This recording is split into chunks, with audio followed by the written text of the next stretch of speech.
Jusqu'à minuit, c'est l'after-foot. Jean-Christophe Drouet.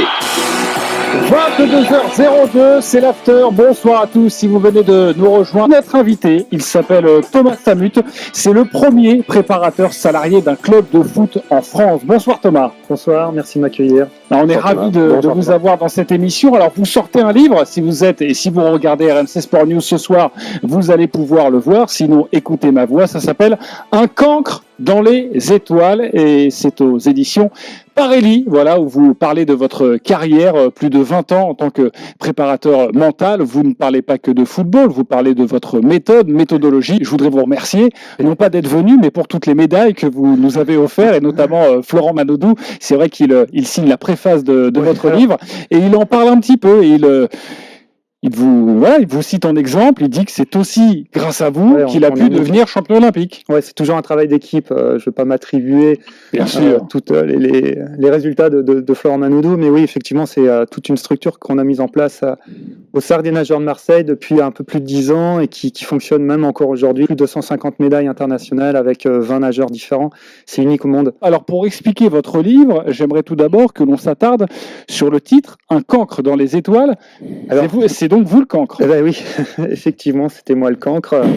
Rejeté du système scolaire, donc évidemment mis à l'écart, parti de rien, et je me suis construit pour aujourd'hui encadrer des grands dirigeants français, certains des plus grands sportifs aussi de France.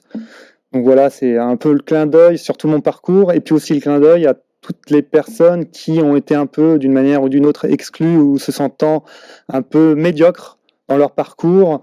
Eh ben, on peut être conditionné à être personne et puis finalement devenir quelqu'un. Donc voilà, c'est un peu le message aussi de ce livre. Et sur la méthode proprement dite, tu l'as finalement appris un peu sur le tas, alors avec les sportifs en tout cas. En fait, c'est déjà ce que j'avais en tête, moi, quand j'entraînais. C'est que je voyais tellement de sportifs qui se mettaient une pression dans les compétitions à enjeu. Et qui n'arrivaient pas à révéler leur vrai talent. Et si on additionne à ça la souffrance physique qui est liée à l'entraînement, moi je me dis mais à quoi ça sert de souffrir autant? Donc j'ai plutôt une approche très humaine dans le sport, et c'est là où je me différencie un peu des autres. Et du coup, en communication comme en préparation mentale, je connaissais pas grand-chose, et puis j'ai tout naturellement suivi des formations, notamment en PNL, mais ça remonte à plus de 20 ans. Programmation neurolinguistique. Programmation neurolinguistique, ça m'a ouvert les yeux sur beaucoup de choses, sur moi d'abord, sur l'environnement. Je me suis ensuite formé à d'autres techniques de communication, et puis voilà, j'ai construit mon chemin comme ça. Et puis aussi, c'est toutes ces années dans le monde de l'entreprise à travailler avec des managers, des cadres dirigeants qui ont les mêmes problématiques, on va dire, que les sportifs de haut niveau. Tout ça combiné a fait que, à un moment donné, voilà, je me suis retrouvé à ce poste-là, mais sans l'avoir décidé. C'est venu vraiment comme ça. Je vais rebondir sur ce qu'il vient de dire, sur le parallèle entre des managers de haut, voire très haut niveau, et les sportifs. On est bassiné, et j'utilise ce terme parce que c'est la réalité. On nous bassine tous les jours avec les résultats. Du résultat. Il nous faut du résultat. Toujours plus de résultats. Toujours plus haut, plus loin, plus fort. Qu'on soit sportif de haut niveau, même sportif. Qu'on soit manager, pas forcément de haut niveau, mais tous les jours en entreprise, dans les centres de formation, quel que soit le sport, on veut du résultat. Il faut passer le bac.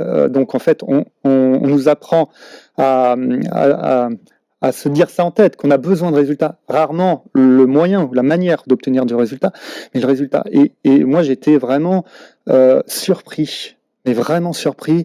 La première fois où en fait, je suis arrivé à Nice, c'était le stage à Divonne, comme on fait chaque année avant le début du championnat. Et en discutant avec les joueurs individuellement, je me rendais compte du nombre de joueurs qui, lorsqu'ils ont des matchs à enjeu, se disent dans leur tête, il ne faut pas que je rate cette balle. Pour un attaquant, il faut que je marque. Cette obligation de résultat, donc dans le il faut, on s'impose parce qu'on nous apprend justement tout le temps à regarder le résultat. Les attaquants, c'est tant de statistiques. C'est contre-productif, ça. Comment vous faites pour rendre un sportif meilleur? Alors, on peut tenter d'apporter des réponses, en tout cas. La première chose, je pense que le plus important, c'est le regard que portent les sportifs sur eux-mêmes. Et le constat, en fait, moi, je le trouve vraiment plus que fort. Moi, il me fait mal au cœur parce que tous les sportifs que j'ai pu encadrer, et des grands noms, et quasiment tous, plus de 85% d'entre eux, avaient une estime d'eux-mêmes qui ne reflétait pas la réalité. Ça veut dire quoi? Ça veut dire qu'ils se voyaient en deçà de leurs compétences.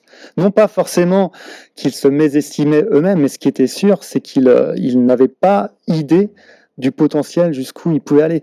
Et on parle, là je parle de Camille Lacour, de Florent Manodou, les plus connus, mais c'est valable pour l'ensemble des Dans le foot, sportifs. tu as ressenti la même chose dans le foot? Merci beaucoup Thomas Ouais, merci Samu. à vous. C'était Merci très Thomas. enrichissant, Ouais, très avec intéressant grand votre plaisir. passage dans l'after. À bientôt.